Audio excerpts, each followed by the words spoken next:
catalyst, but it's a catalyst not because of the economics. It's a catalyst because peeps be done gone crazy. And when peeps be done gone crazy, that's irrational. An official quote. Peeps be done.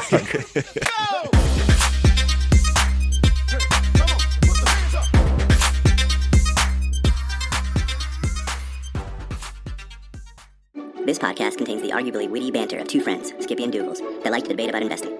The content is intended to be entertaining and for informational purposes only, not investment advice. You should do your own research and consult a financial professional before using any of the information in this podcast, and especially before investing. Kicking off the year in style, my friend. Kicking off the year in style. It's great to be here. This is the episode where Dougals hyperventilates with the excitement over his new equity purchases. I got Beyonce in my ears. Which song? Annual review, make me lose my breath. Annual review, make me lose my breath. You know what I mean? Did you have books in the background before? Is that new? I've upgraded the office. Check out this. I got a tree here too. The tree made the move from the shed. Is that the same tree? It's the same tree. Yeah. Oh my goodness, that tree. It's great. Wow. Now I'm building things out. I got a picture over here. It's good stuff. But that makes me uncomfortable to talk about my office. So I want to talk about how I do lots of stupid things, Dougals. I mean, but I don't think I've done something this stupid, at least in this year. Did you read the article about rookie traders calling it quits from the Wall Street Journal, where there's one dude that had a portfolio of $2,000 and he was spending 6.5 hours a day researching and trading stock picks with it? Yes, I did. And hold on, having a $2,000 portfolio, cool. Like, get yourself going, nothing wrong right? with that. Yeah, nothing wrong with that. It's the hourly rate that we're discussing here. The ROI on time. The hourly rate, assuming that he actually kept the $2,000, which I'll cut to the chase. He lost the $2,000. That's what happens when you day trade. Is 0 cents per hour. But if he kept the $2,000, he would have been making about 60 cents an hour by my calculations. Man, there's a lot of jobs you could get, even those minimum wage jobs that pay more than 60 cents an hour. Before I even read this, I hadn't thought about this until now, but before I even read this, I think you know that there's another brokerage that I've been I have a small amount of money in that I was testing because I want to see what their reporting and stuff looks like. Sure. So I had a small amount of money. And at some point, like in early December, I was like, you know what I'm going to do in 2023 just for fun is every day I'm going to have to say I'm going to buy something new and I want to see what happens. And then like a few hours later, I went, why? Why would I do this? I would have been this person though. Like this. Yeah, it's literally the dumbest thing you could possibly do. I'm so happy you came clean on that. That's speaking of stupid stuff. I had a moment this week where I somehow, this was like a few hours where I somehow thought if I bought an electric SUV, like my life would be better and I'd be happier. And then I very quickly threw cold water on my head and was like, I don't need that at all. No. That'd be a huge waste of money. This is what happens when there's access to so much content, I think, is that you just have stuff coming at you and you're like, yeah, that sounds like wait, what? Like, why? And the brain messes with you. Our brain is hardwired for things, whether it's the Status and Culture book by our boy David Marks, or like the hunter-gatherer mentality taking over and protecting you from, what used to be bears jumping out of bushes, and we don't have to deal with that anymore. Like your brain messes with you. Okay, let me get back on track. We were guests on the Seafair Investor podcast this week, episode 29. If you're interested specifically in our investing styles and some thoughts on personal finance that we don't always get into on this show, go check that out. It's really fun. It's with our boy in the Philippines. Great time. We had tons of fun. Really appreciate him having us on the show. But episode 29 of the Seafair Investor podcast. So go check that out if you're interested. The other thing is please hit us with a review. That helps more people find the show. So if you haven't done that, we'd really appreciate it if you do. Today's episode is a little unique. Dougals mentioned it. It's the first episode of the year. This is when we do our yearly portfolio rebalances. That's for the Alta Premium members. And so they'll get hit with that information later in the show. The rest of you, the non-premium subscribers, will get a year in review once we wrap up here. Right, Douglas? Yeah, we're going to take some of our most popular segments from the year, put them together so you can go back and re-enjoy some of the greatness. I'm going to call it greatness because we all know, but some of the greatness from this year. So we'll put that together for folks that don't have the top end ultra. What I roll with Skippy and Dougals. Yeah, that's the premium. The premium. But the premium premiums, as you mentioned, they're going to get our annual review, how we did last year, what that means for, maybe a few years back, and what we're rebalancing to this year, what we're picking up, exactly. Which is very exciting. It's like, this is my real holiday. Like, let's be honest. Do I have to tease the Iowa-based RV and marine products company that I bought yesterday? Go on. No, it's for the premium, baby. Can't tell you about it. Oh my goodness. All right, a couple more quick hits before we take that detour into the portfolio stuff. Douglas, did you see Salesforce is laying off 10% of their workforce? I did. My point here is a high level one. Literally 4 words. Business strategy is hard. I think I talked about it on the show in February of this year. Salesforce bought this elaborate, it's in Northern California, like this old college that had basically gone bankrupt. I think it's like 45 or 70 acres, and turned this into a retreat space. And I thought this was the coolest thing ever. Basically, they said, we're going to have less people in the office. So because of that, we're shifting our resources to like almost a resort where teams can come together, hopefully twice a year, and like do some in-person time. They were really thoughtful about how they crafted this place. There's no TVs in it. There's like hikes and everything. Yeah, Dougal's freaked out with the no TVs. It's like this connection to nature and the ability to connect to your colleagues. Now, they didn't put a price out on how much they spent on this thing, but let's just say likely hundreds of millions, well, at least tens of millions, approaching 100 million. Solid amount, definitely a solid amount. Yep. And then 10 months later, they lay off 10% of their workforce. Like, this stuff is so hard, and the best companies, a lot of people, there's a lot of admiration for Salesforce out there because what they've done over the past 2 decades is incredible. They messed this up. Yeah, it's a rough year for them as well, because you got the layoffs that are happening right now, and then you go back a month and Stuart Butterfield, which was the CEO co-founder of Slack, right, left. Their co-CEO Brett Taylor left. Like, yep, this is rough. It's a rough time, and I'm sure Mark Benioff, the co-founder or founder and CEO of for so long now, he was probably like thinking about exit. Like, how do I he brought on a co-CEO, like he probably had a couple more years and then was going to sail off into the sunset and do his philanthropy stuff or whatever else he wanted to do. And now that's hard. This is like a really hard time to start thinking about that. This always brings me back to Bezos, because he's like the only one in recent memory that really went out on top. Yeah. Like, everything was humming for Amazon, and he's like, peace.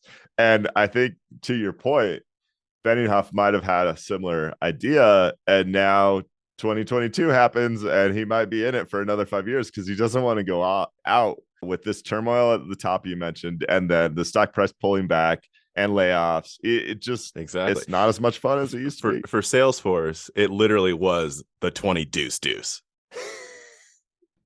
You can't. I mean, that's it. We're out of the year now, so I'm done. I'm done with it. Oh my, it's rough. All right. Anything in your quick fishbowl before we dive in to the rebalance conversation? This is a very quick hit. Nothing to even talk about it, but it just, going back to ridiculousness of human beings. There was an individual who allegedly, because we haven't gone through the trial and all that whatnot, but allegedly he stole about $300,000 from Zulily, which was their company. He was an engineer at Zulily and was inspired by the movie Office Space. from about 20 plus years ago, right? In Office Space, they had this scheme to take like a penny here, a penny there over time, and they become rich over time, but they ended up taking like lots of dollars because they messed up their algorithm. Anyway, this person was inspired by the movie Office Space. Ridiculous point number one. Well, who hasn't been inspired by Office Space, to be honest? I mean, yeah. But then you just don't execute. So then went to go execute, allegedly got about $300,000, got caught. And then the best part of this whole thing is, so you're going to embezzle this $300,000 and you go, oh, okay, well, I got $300,000. I got caught. That is what it is.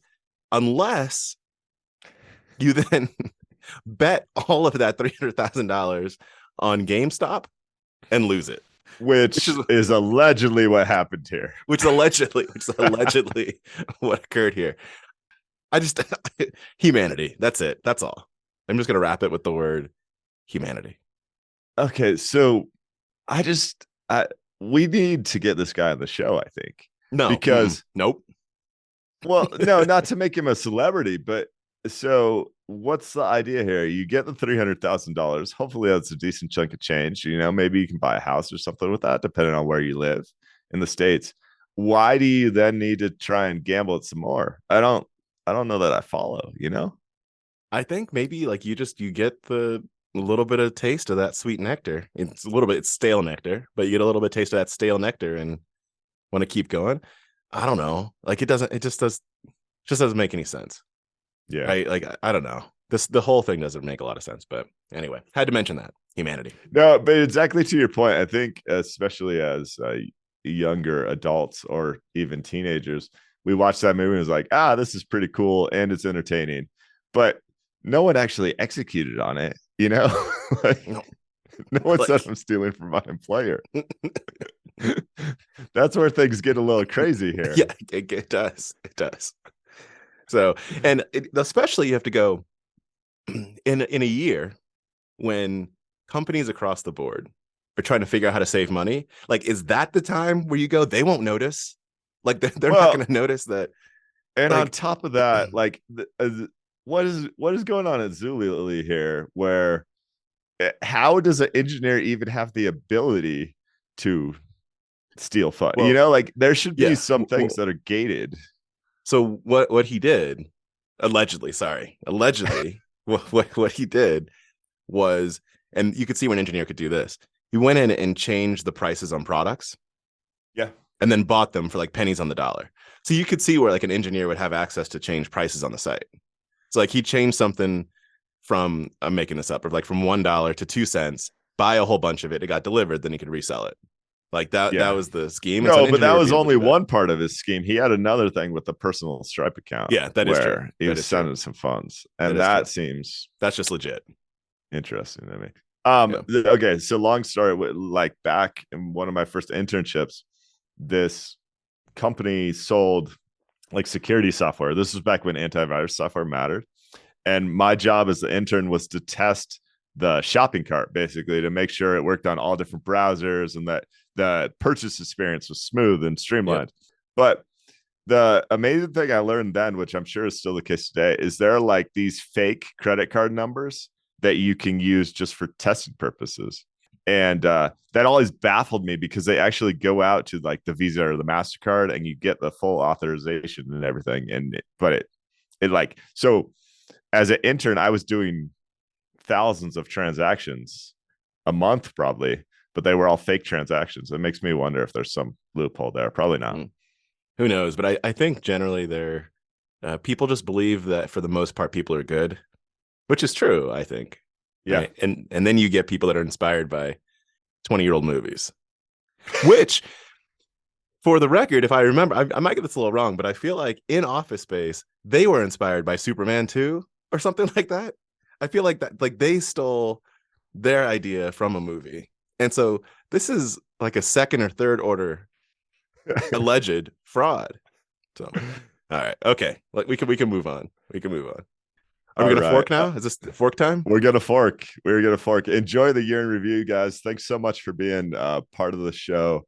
We love your contributions, whether they're via listener mail, helping support the show financially, or just listening and being a part of it with us. So enjoy, and we'll fork. To hear the full episode where Skippy and I discuss what we're buying for this upcoming year, the 2023 trading season, please go to skippydougals.supercast.com and sign up for the I Roll with Skippy and Dougals premium subscription. That's a top premium subscription.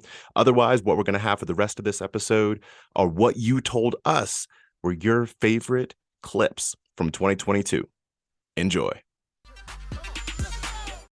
Can you drop a soundbite for me about Europe? Oh, joy to the world, I tell you. Oh my goodness. When you sent this thing across to me this week, this is everything that is wrong with bubbles. Whether or not we're in one, question mark, not question mark. But I just want to listen. Yeah, I really just listen. listen. Sorry, just listen to this clip. Listen to this clip. Europe, always a nightmare to do business. America's the only game in town. It's just us. You want to put $1 million to work, you're going to buy a bunch of European companies? Why? Why? When you could buy Apple, you buy Disney, buy Netflix, Amazon, Google, Microsoft, Nvidia, Tesla, the king. It's the only game in town. Tesla. The king. I can't handle it. How did he attempt to say Nvidia? Did he say like? I think he just said Vidia. Like, I think he had to go in for fractional shares because couldn't get the whole share. So like the N. Did get the N on the front? The N was dropped. I mean, it's also the if you just hear the tone of this video and just see it, you would not be thinking about he's talking about what he's talking about. Like he says this as if it's like absolute gospel here. Like, you can't. Why?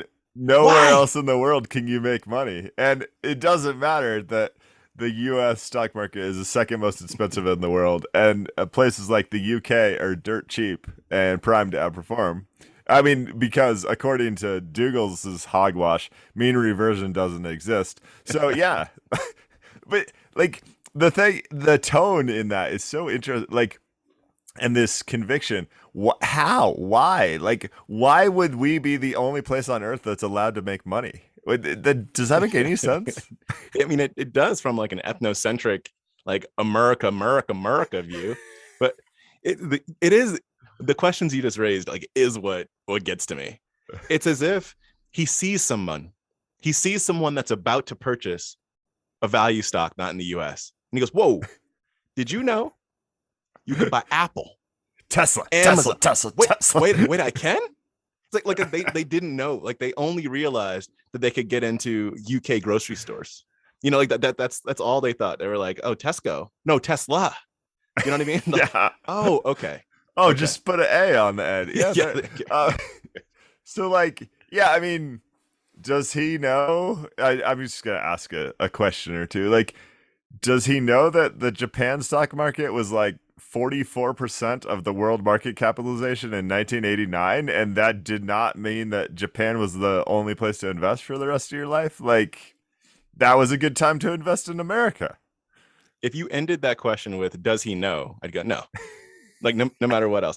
This takes us back. Remember the clip that we played a few months ago with the guy that was talking about Upstart? And they said, What do they do? And these, if you go to, I'd say maybe, I'm not going to go as far as say the average American, because I don't know, but probably the average American, at least the average investor, and ask what these companies do, they probably know. If you go to him and go, what does Tesla do? He'd probably be like, you're breaking up. I think I'm having audio issues. This is dangerous, like just dangerous. Can we talk about Stanley Druckenmiller and his article with John Collison? Oh, the interview? Yeah. Let's do it. So we're bad at this because we're both investing nerds. If you don't know who Stanley Druckenmiller is, here's my blurb. Over more than 4 decades in investing, Druckenmiller has never recorded a down year. His fund even notched a return of plus 11% in 2018.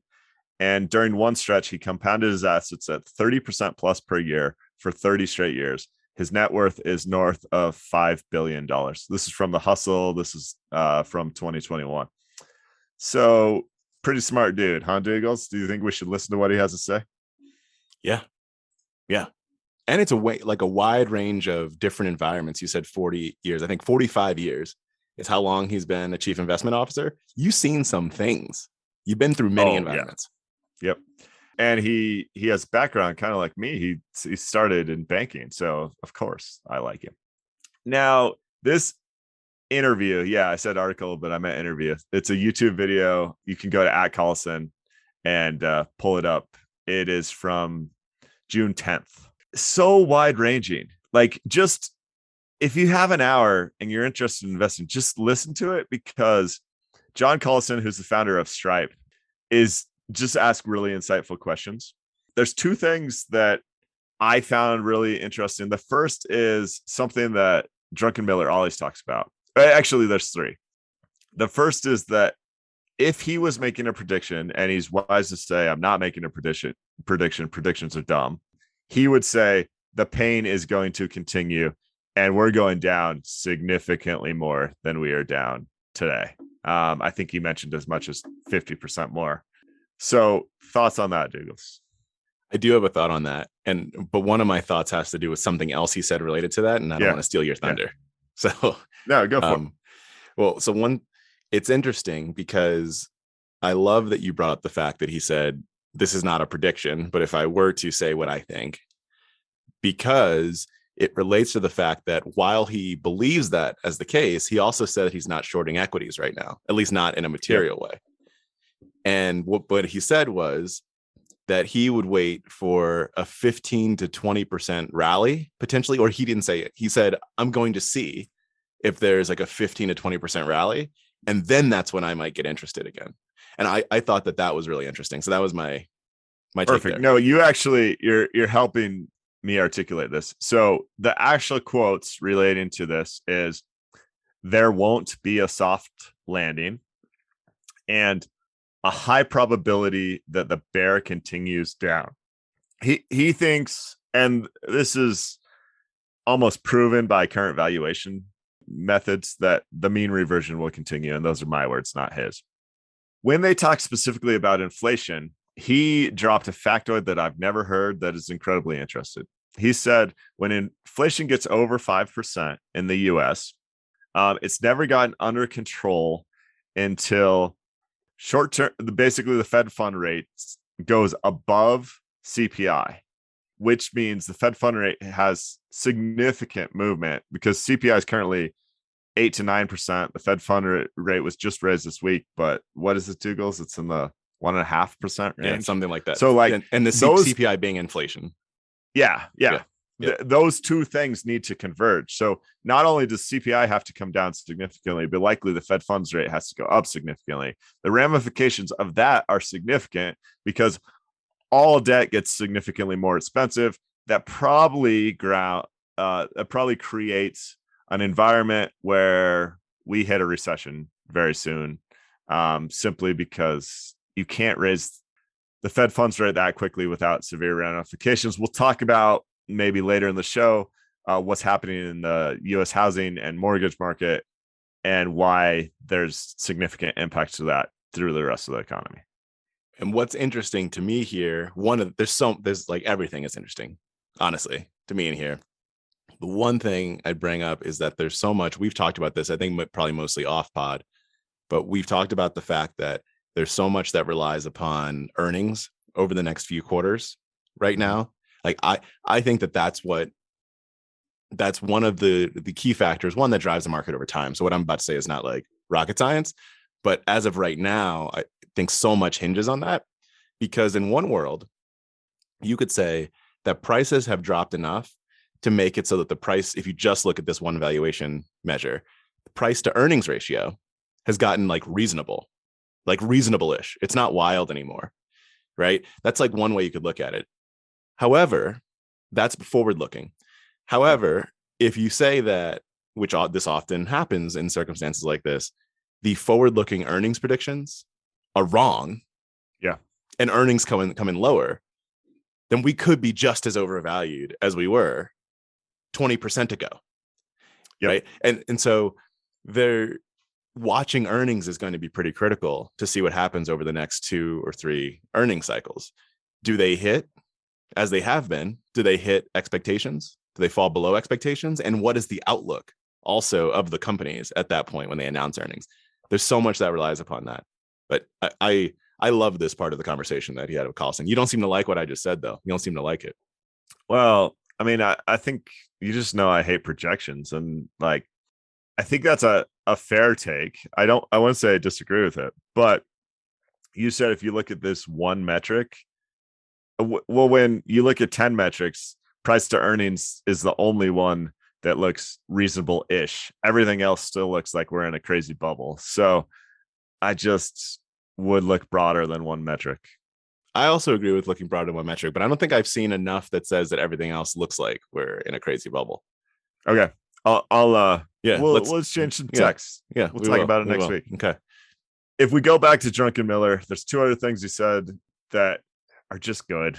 Carlson talks about, hey, you know what? I've heard your performance is really just that you outwork everybody, that you work crazy hard. And he says, you know what? That's true. But I think passion equals hard work. And I'm really passionate about investing. So that's what I want to do when I wake up on a Saturday morning. And that's what I want to do on a Sunday night. And like, I just think that gets overlooked. That's not a investing point at all. But people, if you find something you're passionate about and can do it where it doesn't feel like work, you're going to enjoy your job more. It's a huge life hack if we're calling it that. It's worth calling out. Yeah, agreed. And in the investment world, I mean, part of what he was saying is it takes so much effort and scrutiny and rigor to do what he's done, right? That's where like the time investment is material. You're reading through all this stuff and injecting it into your brain and trying to figure out what the heck it means. Like it just takes a heck of a lot of time because he's not looking at something on a whim and just saying, oh yeah, let's just see. Let's throw the spaghetti at the wall and see what happens. He makes big bets, right? That are very well researched. But I got to jump in there. One thing he said was just so fascinating. He has a whole team of analysts working for him. Yep. And he said, it's so crazy competitive right now that sometimes he gets pitched something and he was already maybe bullish on that industry or that stock. And it's like a lunch meeting. He goes back to his desk, throws hundreds of millions of dollars into this thing. Now his portfolio is massive. So hundreds of millions of dollars is a lot of money, but not like it would be for your average person. And then goes back to the analyst and says, I took a position. I want you to do more rigor. And he'll decide if he either continues to add to that position or jumps out 2 or 3 weeks later. But he said it's so competitive that sometimes he sees other people realize that story within the next 2 to 3 weeks. And that's the biggest move of the stock. What's funny about that selfishly is, listen, I'm not comparing myself to Stanley Druckenmiller, but I've found myself doing that a little more in terms of, I think this is actually, there's actually something here. I might jump in with a small position and continue to formally dive into the 10K and do those other things. And then usually you can jump out if you were wrong without much of a loss. But if you jump in, you might get that big gain early. I definitely see that. Yeah, I think it's interesting. And it's taking this without a lot of nuance in it for the average investor is dangerous. Oh yeah. To be honest, but I agree with you because there are the cases where I might see something and say, this price over the long term, I know isn't bad. Like, I know that. I don't know that it's the right price. I don't know this is exactly the right time, but it's not bad over the long term. Like my long term right in there. So, but I agree. So like take a little bit. Usually for me, it won't be my full allocation. Like I'll have more than I'm willing to allocate to whatever that thing is. But yeah, I agree. I thought this part was fascinating too. I took a note down there of like trading before the research. And then there's like deep research that happens to either get to 2 or 3 weeks later, like whether he exits the position then, which he says is not much of a loss usually, or doubles down or continues to ride it. So I thought that was really fascinating. One other thing I thought was, one other thing I thought was interesting. To hammer on that point, like you made a great thing. I always say this with Buffett, Drunken Miller's basically the same. Like this is kind of like listening to Michael Jordan tell you how to dunk from the free throw line and being like, okay, I'm going to go do that. No, these guys are like the best to ever do it. Right. So just because they say something, it can be intellectually fascinating. It's probably almost never a good idea for your typical retail investor. So sorry to hammer that point home. I agree with you. Great point. One other thing I love that he said is when you're cold, the last thing you want to do is make big bets to get back to even for Michael Jordan. One of the Michael Jordans of Michael Jordan would never say that though. Michael Jordan would be like, well, I'm not cold. I've never been cold, so I wouldn't know. But that goes to your Tim Ferriss thing from a couple of weeks back where you're going, hey, if you lose money, think about trying to make it back in a different way than you lost it. And think about trying to make it back with a different time frame, a much longer time frame than just being like, oh, I was at the blackjack table. I lost it. I'm going back to the blackjack table to make it back because this is not going to happen. Precisely. This is a phenomenal interview, wide-ranging conversation, hits on multi-decades of views. Thoroughly recommended. Can I dip into some brilliance? All right. So for those of you that don't like to read investor memos, I'm going to summarize one for you. And that's nearly all of you, by the way. I'm pretty sure. Howard Marks can put pen to paper in such a phenomenal way. And I'm glad you turned me on to Howard Marks. Actually, I'm very thankful for that. And I just really enjoy reading his memos. So this one from September 2022 is titled Illusion of Knowledge. And this is like, I think you probably called Mr. Marks and told him to write this because of how much you don't like forecasting. This whole piece is about forecasts and nonsense. But I'm going to end this. I'm going to give some summary hits from this, and then I'm going to end it with a question for you. A contrarian, controversial question for you. It might even be a question with a period at the end. Here are a few quotes. Forecasters have no choice but to base their judgments on models, be they complex or informal, mathematical or intuitive. Models, by definition, consist of assumptions. If A happens, then B will happen. In other words, relationships and responses, right? So what he's saying is, if you're a forecaster, you need something to say what you should forecast. They build these models. Models have a bunch of assumptions, say if this happens, that happens. What that then leads to is you have a whole suite of assumptions that are basically multiplicative. Like you need all 6 of these things to occur. If one of them is different, then your forecast kind of goes off. And it's impossible really to know whether or not A, B, C, and D are all going to happen. One of my favorite quotes is when someone presents a forecast to you, you say, what assumptions in your model are required to make that happen? And often this happens in boardrooms for me, right? Often the person starts talking through their assumptions. And not only do you realize that there's a lot of rosy stuff in there, but you also realize that, like you're saying, it goes 6 deep.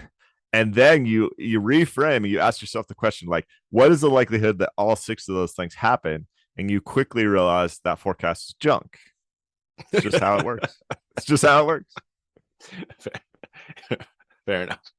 All right, here's another one.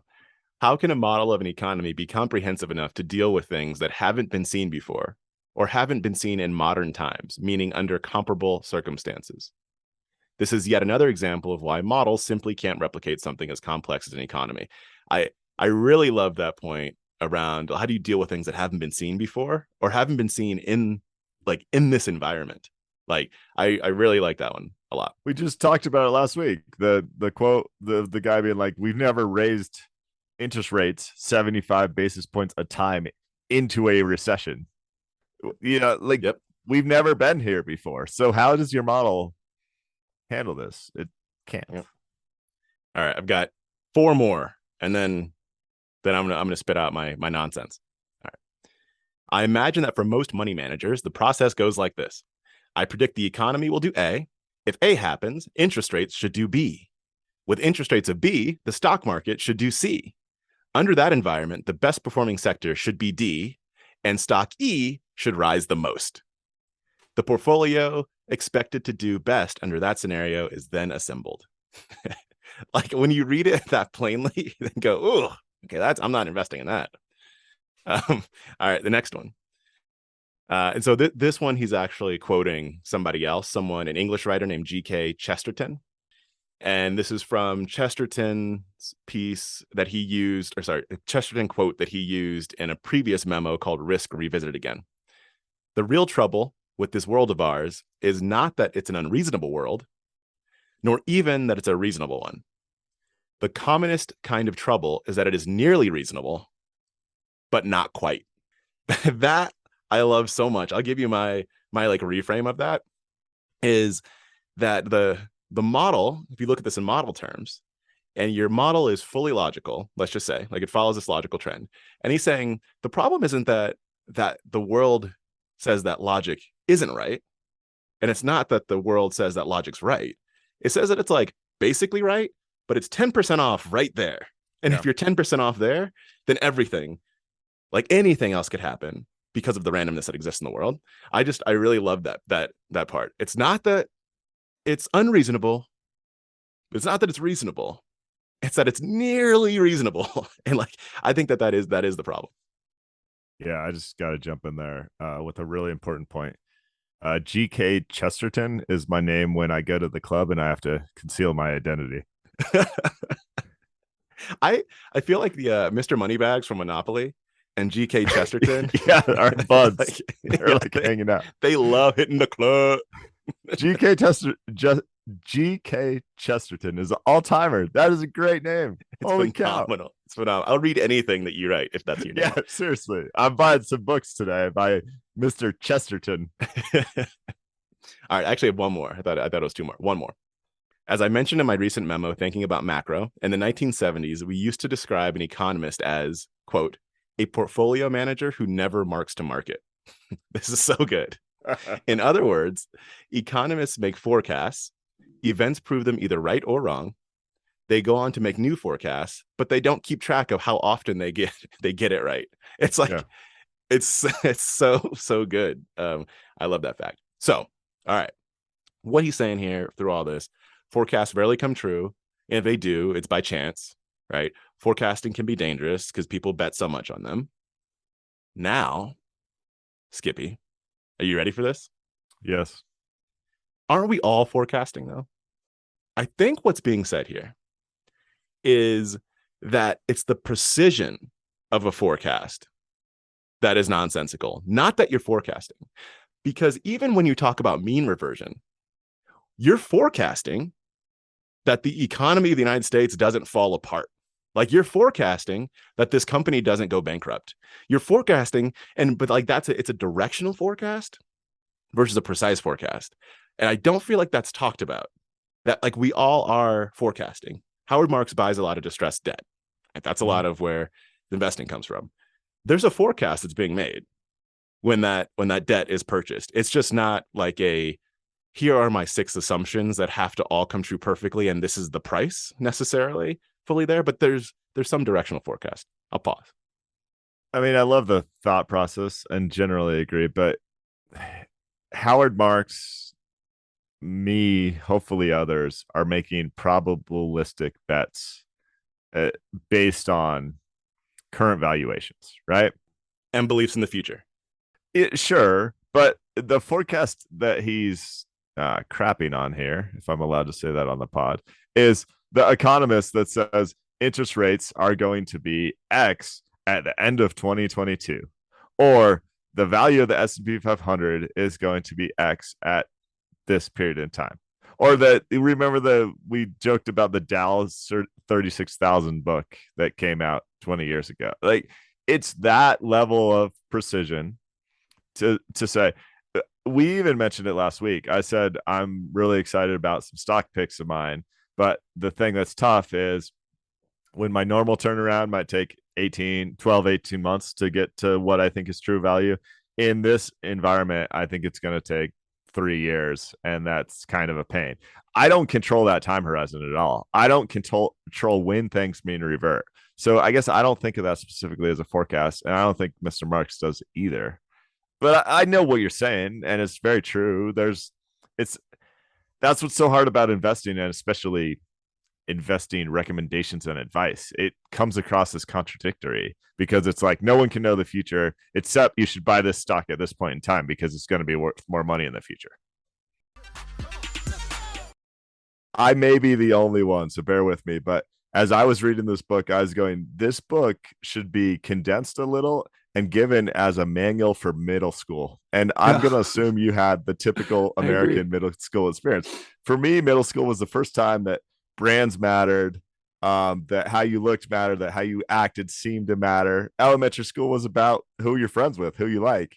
And middle school seems like it just is awash with all these new ideas of effectively status and culture. I'm curious if you've ever thought about that, if anyone's ever brought that up to you, and maybe why you think that our judgment or our fundamental desire to fit in happens right around middle school age for your average American, and maybe it's your average individual around the world. I'm sure there's some good research about why teenagers in particular start, getting interested in their own status. I definitely agree. I think it's when you become aware that there's certain behaviors that are arbitrary, that suddenly, that's cool and that's not cool. But, a year ago that was cool. Or the word poser was a really big put down when I was in middle school. So, there's a lot of people wearing a certain brand or, wearing a skate brand or a surf brand. And then suddenly somebody else is wearing it, but they're a poser. And it's like, well, they're wearing the same thing, but it's like, well, they're wrong and you're right. So you start getting all those concepts in middle school, and it goes on to high school. And I think high school is usually when people say, that's really where you first understand status hierarchies. To bridge to something that I think about quite a bit is the principles that I lay out in the book around how status works and how it connects to culture and our cultural behavior and taste and identity and all these things. I think if, some people may learn them over time from certain fields, but a lot of these lessons are in the margins of certain academic fields. And you certainly don't get to them until you get to college. And then in college, you have to pick the right major. And then maybe, I didn't get to most of them until grad school, to be honest. So in grad school, you start reading Veblen and Bourdieu and all of this. And then I had to really spend years reading different books to figure out where this information even existed, because there's not a field of status studies. And cultural studies tends to be more on kind of literary theory side, but it doesn't really deal with the social dynamics as much as I would have liked. And so I had to find the part of sociology and social psychology that this research was going on. But I think about all the time, we should teach people, especially kids, these lessons earlier for them to understand it, because it affects all of our lives. But we won't. And the reason we won't is because ultimately, if you start understanding how arbitrary these worlds are, and you understand how status dynamics work, then it kind of pulls the curtain back, and you start then deconstructing everything. And it's really difficult to indoctrinate children. I mean, that's a very strong term, but it's very hard to teach kids anything once you start being like, okay, but also it can all be deconstructed, because obviously it's a social construct. And so there's a reason we don't teach anybody this until they get old enough, is because then you go into chemistry class and you're like, well, isn't this, didn't Thomas Kuhn basically say that this is all paradigm? And, yes, I guess we're in the atom paradigm, but it could be totally different. Aren't atoms just metaphors, really? So, there's, I think, a reason we don't teach these things, because they are super destructive to social cohesion in a sense, but they're also massively empowering at an individual level, because these things work on voodoo and they work on ignorance. And, especially when it comes to bias and racism and all of these things, they get baked into social conventions that we just accept as the normal order of the world. And what's really key is to show that they come from somewhere, that somebody made this decision, or these values really benefit one group over the others. And we don't have to have it. It's arbitrary. We can have a different social norm. We don't have to live like this. So that's, where political activism comes from, and where social change comes from. And so, yeah, you do pick these things up, but I think we're weary of teaching high school kids these lessons, and there's really no infrastructure to do so. But I've thought about it a lot, is how do you make a version of this book that you make every high schooler read? And you know, I don't know what effect it would have on, a bunch of jocks and nerds. I don't know if that's the way this world still works, but would the cool kids be like, oh God, we're being horribly oppressive in our status and we've got to be nicer to everybody? Probably not. Or, would people at the bottom rise up? I mean, I certainly think if you look at the language of incels, the incels have this really dark fantasy of status. And I think Jordan Peterson also is somebody who has really kind of pushed this kind of dark hierarchy idea onto people. And like the idea of incels of like everything's this number ranking, and there's these chads who are above you, like stealing everything from you. I mean, so that's very dark status thinking. And I think what's important to me is not to talk about status as, we're doomed, but simply to understand how it works, because you can change it. And we have changed it over time as a civilization. That's my problem with the evolutionary psychology reading of all this, is that it more or less says, hey, we all have status the same way that gorillas have dominance hierarchies, and hey, that's just the way life is. But it's not. I mean, we're not describing dominance hierarchies. We're describing what we think should be given esteem because of the contribution to society, and that changes over time. And who we give esteem to changes over time, and we do have power to control that. It made me think about Casino Royale, the James Bond movie Casino Royale. I've only seen the new-ish version, which is like 15 years old or something like now. Yeah. But you had the like warlord drug / weapon czar or whatever, who was taking clients' money and then going to play poker with it. And so if you take a similar result, it's like the returns were not coming from the weapons. In this case, weapons equals real estate. The returns was coming from I'm playing poker, right? But if you just looked at the prospectus, it would be like, oh, people put in $1 billion and those people got out $3 billion, whatever. And it's an exact analogy. You can't even critique. There's no holes in this analogy. You better go to your fishbowl before I start to critique that. All right. The last thing in my fishbowl, as promised, last major thing, might hit on something else, as promised, is about inverted thinking. This is from James Clear's blog. James Clear wrote the book Atomic Habits, maybe other stuff, but that's the book I've read, which I recommend. Short, helpful book, in my opinion, anyway. So, inversion, the crucial thinking skill nobody ever taught you, is the title of this blog post. And what it's about is thinking about the exact opposite of what you believe / what could go wrong, and then playing out that scenario and using that to then come up with your strategy. So the questions raised in here are, what would things look like if everything went wrong tomorrow? And what does this tell us about how we should prepare today? There's several examples in here of either groups or people, right, that did this. And I think it's real powerful. So it talks about a German mathematician named Carl Jacobi, who believed that one of the best ways to clarify thinking was to restate math problems in an inverse form. So you'd write down the opposite of the problem and then try and solve it, and found that coming up with a solution based on that was helpful. Talked about Nirvana creating a music genre by doing like exactly the opposite of what was popular that day.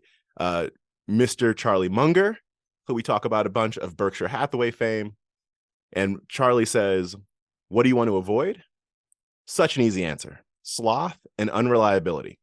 If you're unreliable, it doesn't matter what your virtues are. You're going to crater immediately. Doing what you have faithfully engaged to do should be an automatic part of your conduct. You want to avoid sloth and unreliability.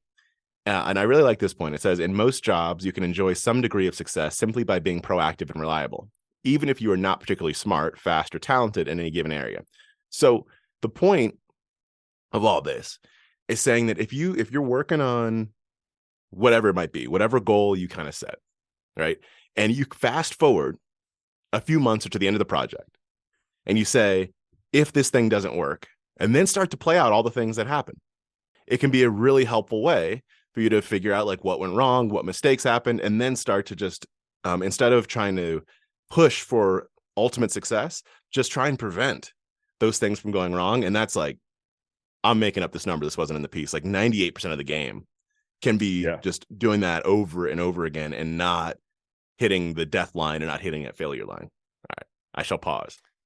No, this is good stuff. I wrote a blog post about this a while back, so I was pulling it up. So the funniest thing that Munger ever says is, tell me the place I'm going to die so I won't go there.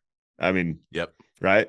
Yep. But if we attempt to leverage inversion thinking, I won't spend too much time on this, but to investing, like what would you do to be a bad investor? Okay. I think you'd pay high fees and commissions. You'd buy expensive or speculative assets, AKA crypto and other. You'd trade frequently. You'd use leverage, and you'd make emotional decisions. Am I missing anything, Douglas? You do those 5 things, I can guarantee you're a poor investor. In concentrated big bet fashion. Yeah. You want to do that? You want to take small bets with any of those 5 things? Well, I'm saying, read them again. No. I'm saying, you know how you were talking about, who was it? Was it Druckenmiller maybe? That was saying like crypto should never be any more than 2% of your portfolio. I think there's a difference between something that you make like as like a 0.5% of your portfolio in like a leverage way versus that's like fair. That's what I'm saying. But I don't want to take away from the big point. Yes, I'll just right. So if you do those things, you're gonna lose your shirt. So do the opposite of those things. What would that be? Don't pay high fees and commissions. Don't buy speculative assets. Don't trade frequently. Don't use leverage. And don't make emotional decisions. You and I both try and limit our emotional decisions with quantitative models that help us determine what is in our sweet spot to potentially buy. Like, it's that simple. I won't talk anymore about that piece, but it's a really powerful tool. I love that you're bringing it up because you can apply it to almost anything. Like, I don't know, how to make my son a better soccer player. And I think there's value there. So great stuff. Yeah, it's super valuable. I think that, it translates into so many different things, like athletics, like you were saying, or just general health. Of like, what are the things that I know would contribute to poor health, right? Like not exercising, eating poorly. Like there's all this stuff to do, and you just go. It doesn't mean you have to do the full opposite, but at least limit, right? Some of those things that you know. I think it's like it's such a powerful way to do things. And stepping back to investing for a second, let's think back to last year. We've talked a lot about TAL Education Group, right? Last year in my portfolio. I was down like 90-something% over the course of the year. Not great for the portfolio. There was a point though, if you go to the early part of the year, I'm just doing this off the cuff, so my numbers are going to be directional, but not correct. Early part of the year, TAL was like blazing. I remember there was one day it was up like 15% or something like that, like early 2021. Mm-hmm. And during those moments, when you see assets like that in your portfolio, it's easy to go, man, I should have put more in. Like, what if that were like half my portfolio, right? But if you start playing out what could go wrong, and I'm not saying any of this would happen, but hypothetically, the government of China decides that education like companies can no longer make a profit. Hypothetically, right? US-China relations start to take a downward spiral, hypothetically. There's like audit risk potential in China, hypothetically, right? You take all that stuff, and the next thing you know, that stock is down 90-something%. Now imagine what had happened if that was half your portfolio, or if that was a big concentrated bet, right? And that's what's so important, is that it's avoiding that place where you have nothing, right? And people get into this we talk about option trading and leverage, which you were just talking about again. People get into this stuff because you have potentially people that are rolling the dice there have these days. Like, I made 40 grand in a day. I made $100,000 in a day. I made $10,000 in a day, whatever it is, or it's worth zero. And you have to avoid. You lost it all. Exactly. Yeah. You have to avoid the zero. It's or else you're out of the game. I mean, like, it's that stuff's not investing. Thank you. Hope you enjoyed it. And as always, our one-stop shop is skippydougals.com. And please send us listener mail, skippydougals@gmail.com. Here's to a great 2023.